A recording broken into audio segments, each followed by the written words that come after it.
remember, we want to buy a solid business that has good cash flow and preferably is growing, but we equally need to take it from where it is now and have a plan of how to grow it. So if you buy a business that is a little bit weak in areas where you're fantastically strong and the other way around, then that can be a beautiful thing. So if you're amazing at marketing but not very good at product development, if you buy a business that is amazing at product development and you add your marketing spin to it, then that cancels out your weakness and plays to your strength. And so that, they probably have marketing that they haven't done that they could have done. And if you add your marketing magic, you could grow it very easily.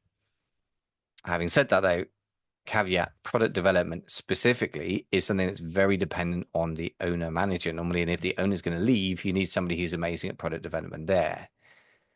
Bit of an issue if that's your skill set deficit, the thing that you're not good at is product development.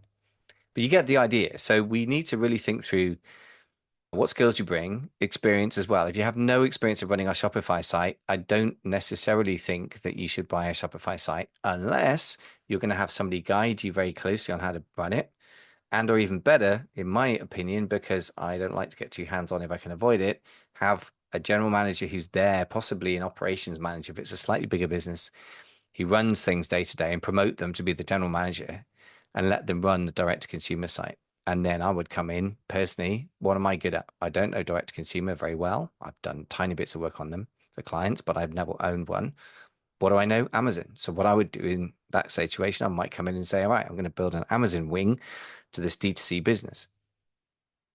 See what I mean? There's quite a lot of subtlety going on here, and you've got to think through what are you going to add that is going to help grow the business. I don't necessarily mean your labor. You don't necessarily need to implement all the stuff yourself, but you need to at least have a plan. If you're great at marketing, you sit down and get an Amazon agency to manage your stuff on Amazon, for example, but you could be the mastermind behind the sort of marketing overall strategy. So there's a lot to go into here, but you get the general idea. We got to think through your strengths and weaknesses, businesses' strengths and weaknesses out there. And then finally, passion. If you don't really care about an area, it doesn't really help because you will hit tough times at some points. And if you have tough times, guess what? If you care about it, you'll stick. And if you don't, you may be tempted to quit, in which case you won't get any of the benefits that come at the end of the road.